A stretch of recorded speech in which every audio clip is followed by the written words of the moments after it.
আউযু বিল্লাহি মিনাশ শাইতানির রাজিম। বিসমিল্লাহির রহমানির রহিম। ফালাম্মা তাবায়্যানা লাহু ক্বালা আ'লামু আন্নাল্লাহা আলা কুল্লি শাইইন কাদির। ওয়া ইজ ক্বালা ইব্রাহিমু রব্বি আরনি কাইফা তুহয়িল মাউতা ক্বালা আওয়ালাম তুমিন ক্বালা বালা ওয়ালাকিন লিয়াতমাইন্না কলবি ক্বালা ফাখুজ আরবাতাম মিনাত তয়রি ফাসুরহুন্না ইলাইকা সুম্মাজ আলা কুল্লি জাবালিম মিনহুন্না জুজআন সুম্মাদ উহুন্না ইয়াতিনাকা সায়ান ওয়ালাম আন্নাল্লাহা আজিজুন হাকিম। মাসালুল লাযিনা ইউনফিকুনা আমওয়ালাহুম ফি সাবিলিল্লাহি কামাসালি হাব্বাতিন আমবাতাত সাবআ সানাবিলা ফি কুল্লি সুম্বুলাতিম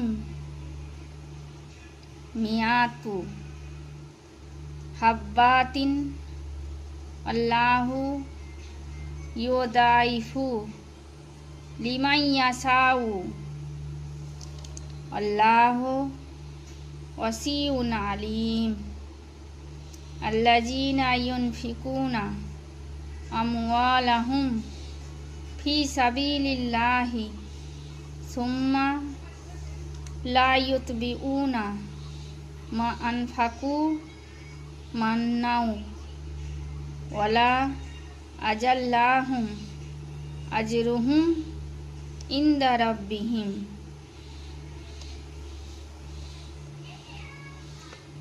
এবং মাংস দ্বারা ঢেকে দিই।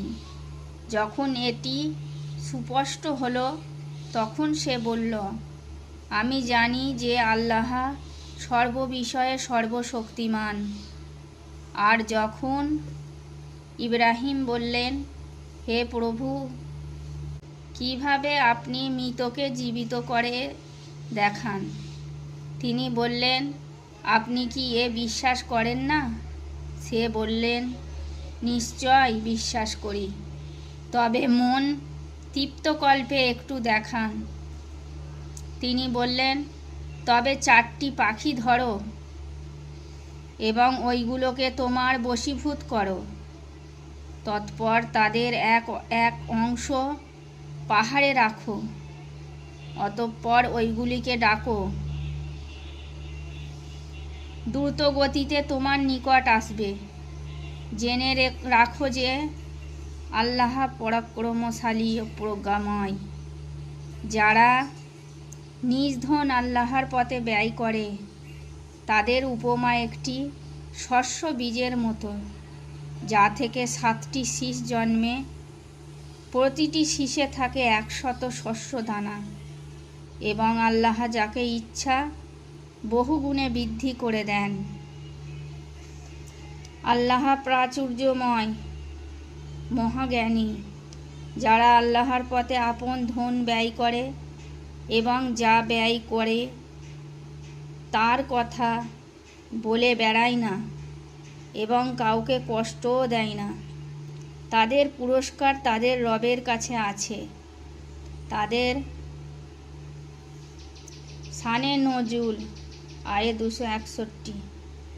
তাবুক যুদ্ধের সময় হজরত উসমান রাদিয়াল্লাহু তাআলা আনহু 1000 সওয়ারি দান করেন, যাতে 950 ঘোড়া ও 50টি উট ছিল। এবং তিনি আরও 1000 দিনার রাসূল সাল্লাল্লাহু আলাইহি সাল্লামের সামনে রাখেন।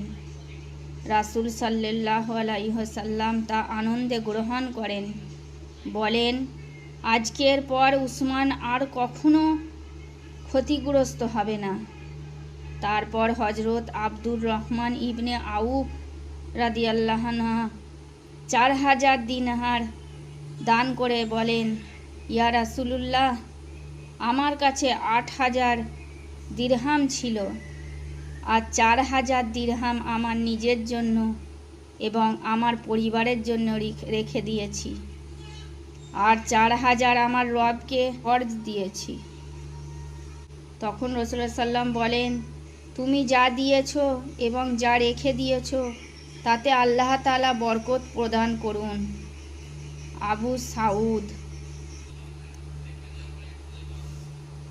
ওয়ালা খাউফুন আলাইহিম ওয়ালা হুম ইয়াহজানুন কওলুম মা'রুফুন ওয়া মাগফিরাতুন খায়রুম মিন সাদাকাতি ইয়াতবাউহা আজান আল্লাহু গানিয়ুন হালিম।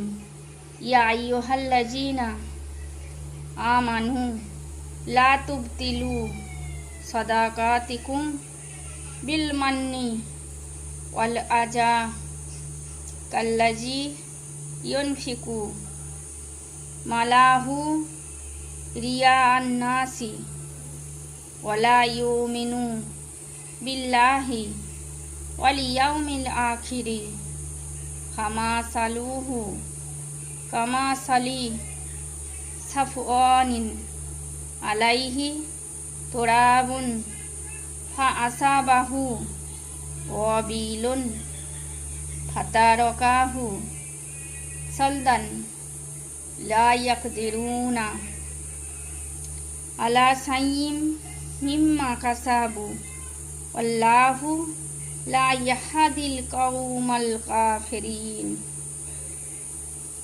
ওয়া মাসালুল লাযিনা ইউনফিকুনা আমওয়ালাহুম তিগা মারদাতিল্লাহি ওয়া তাসবিতাম মিন আনফুসিহিম কামাসালি জান্নাতিন বিরাবওয়াতিন আসাবাহা ওয়াবিলুন ফাআতাত উকুলাহা দেফাইনি ফাইল্লাম ইউসিবহা ওয়াবিলুন ফাতাল্লুন আল্লাহু বিমা তা'মালুনা বাসীর। কোনো ভয় নেই এবং তারা দুঃখিতও হবে না। যে দানের পর কষ্ট দেওয়া হয় তার চেয়ে মিষ্টি কথা বলা এবং ক্ষমা করা উত্তম। আল্লাহ অভাবমুক্ত, পরম সহনশীল। হে বিশ্বাসীগণ, দানের কথা প্রচার করে এবং কষ্ট দিয়ে তোমরা দানকে নষ্ট করো না। ওই লোকের মতো যে নিজের ধন লোক দেখানোর জন্য ব্যয় করে এবং আল্লাহ ও পরকালে বিশ্বাস করে না, তার অবস্থা ওই মাটি আবৃত পাথরের ন্যায়, যার উপর বৃষ্টিপাত হলে মসৃণ হয়ে যায়। তারা নিজেদের উপার্জন থেকে কিছুই উপকৃত হতে পারবে না। বস্তুত আল্লাহ কাফেরদেরকে সৎপথ দেখান না। পক্ষান্তরে যারা আল্লাহর সন্তুষ্টির জন্য এবং নিজের হৃদয়কে শক্তিশালী করার জন্য তাদের ধন দান করে, তাদের তুলনা কোন উচ্চভূমিতে অবস্থিত একটি উদ্যান, যাতে মুষলধারে বৃষ্টি হয়, ফলে তার ফলমূল দ্বিগুণ জন্মে। যদি মুষলধারে বৃষ্টি নাও হয় তবে শিশিরই যথেষ্ট। বস্তুত তোমরা যা করো আল্লাহ তার সম্যক দ্রষ্টা। টিকা আয়াত 264। আল্লাহ তাআলা কাফিরদের পথ প্রদর্শন করেন না। এ উক্তিটির তাৎপর্য এই যে আল্লাহ তাআলা হিদায়েত ও কুরআনের বিধান সব মানুষের কল্যাণের জন্য প্রেরিত হয়েছে, কিন্তু কাফিররা এসবের প্রতি দৃষ্টিপাত করে না, বরং এগুলোর প্রতি ঠাট্টা বিদ্রূপ করে। এর পরিণতিতে আল্লাহ পাক তাদেরকে তৌফিক তথা সৎ কাজের ক্ষমতা থেকে বঞ্চিত করে দেন। ফলে তারা কোনো হেদায়েত কবুল করে না। এটা সম্পূর্ণ তাদের অকর্মের কুফল মাত্র। এর অর্থ এ নয় যে আল্লাহর কারণেই তারা হেদায়েতের পথ প্রাপ্ত হয়নি, বরং এর অর্থ হলো আল্লাহ তাআলা তাদের মনের চাহিদা অনুযায়ী তাদের গতিপথে তাদেরকে ছেড়ে দিয়েছেন। বক